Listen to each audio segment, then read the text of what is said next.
नमस्कार साथियों, हैप्पी होली। आज होली का दहन है, उसी के बारे में बात करते हैं कि भाई होली क्यों जलाई जाती है, इसके पीछे का रहस्य क्या है। प्रहलाद एक बहुत बड़े भक्त हुए हैं। उनके पिता उन्हें मारना चाहते थे क्योंकि वो ईश्वर के नाम का जाप करते रहते थे और उनके पिता खुद को ही ईश्वर मानते थे। तो उन्होंने अपनी बहन यानी प्रहलाद की बुआ को उनकी गोदी में बिठा के उनको जलाने की कोशिश की, क्योंकि प्रहलाद की बुआ को एक सिद्धि प्राप्त थी। उन्होंने एक मंत्र सिद्ध कर रखा था कि अग्नि उनका कुछ नहीं बिगाड़ सकती अगर अग्नि में बैठे। तो उन्होंने प्रहलाद को गोदी में लेके लकड़ियाँ इकट्ठी करी और उसको ऊपर उनको गोदी में लेके बैठ गईं और अग्नि जलनी चालू हुई। तो देखते क्या हैं, धीरे धीरे जब अग्नि भड़की तो प्रहलाद तो सुरक्षित निकले उसके अंदर से, लेकिन उनकी बुआ जल के उसी में भस्म हो गई। जबकि उनके पास मंत्रों की वो सिद्धि थी जिससे वो जले ना, लेकिन फिर भी जले। और प्रहलाद क्यों नहीं जले? प्रहलाद इसलिए नहीं जले, उनके पास मंत्र बल था। भगवान ने गीता में कहा है, मंत्र भी मैं हूँ, अग्नि भी मैं हूँ। सब कुछ अपने आप को बताया उन्होंने, लेकिन मंत्र को ये भी बताया गया संतों के द्वारा, नाम जप को ये बताया गया है कि राम से बड़ा राम का नाम। मतलब नाम जप में वो ताकत है, क्योंकि जब आप ईश्वर का नाम जपोगे, ईश्वर को पुकारोगे,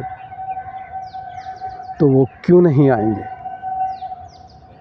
मंत्र एक सांसारिक सिद्धि है, एक सांसारिक ताकत है कि आपने मंत्रों से एक ऐसी चीज़ प्राप्त कर ली है जो सांसारिक काम के लिए है।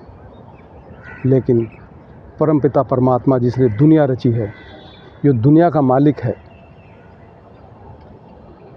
उसके सामने मंत्र बहुत छोटी चीज़ है। नाम जप जो दुनिया से मुक्ति, सारे दुखों को दूर करने की एक दवाई है, एक जादुई चीज़ है जिससे आप सब दुखों से मुक्त हो जाते हैं। उस समय प्रहलाद जब अग्नि में बैठे थे, वो उस ईश्वर का नाम जप कर रहे थे और उनकी बुआ अपने मंत्रों का जाप कर रही थी। मंत्र भी तो ईश्वर के बनाए हुए हैं, लेकिन ईश्वर नहीं है। ईश्वर तो अपने नाम के अधीन है। ईश्वर अपने नाम के अधीन है।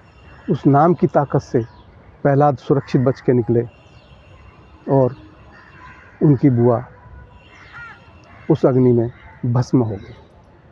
इसी परंपरा को आज हमारे समाज में होलिका दहन के रूप में मनाया जाता है।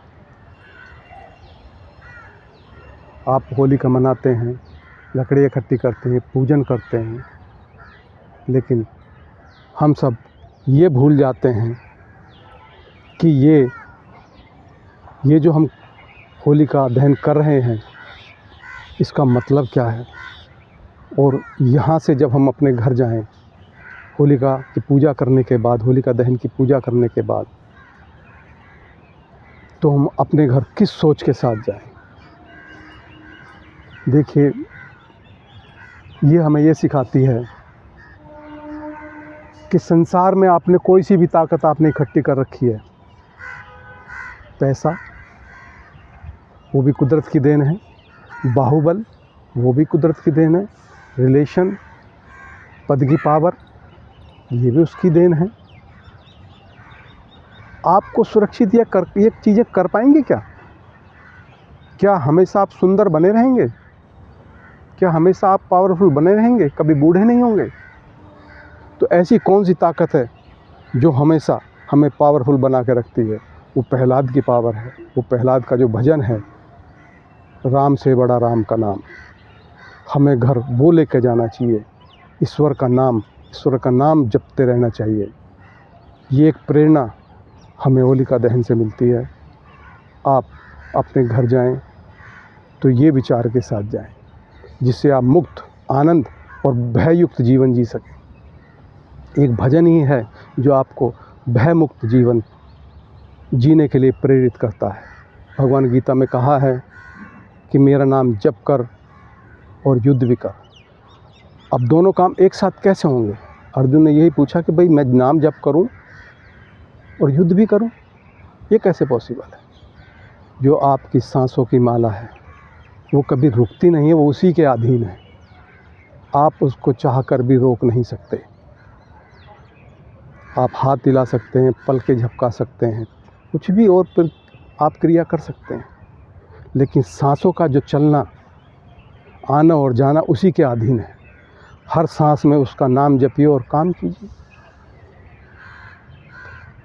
कर्म मुक्त, कर्म की इच्छा, जो इच्छा है उससे मुक्त होकर कर्म कीजिए और उसका भजन कीजिए, उसका मनन कीजिए, जो आपके दुखों को, सांसारिक कष्टों को आप दूर कर सकें और मुक्त होकर एक खुशहाल जीवन जी सकें।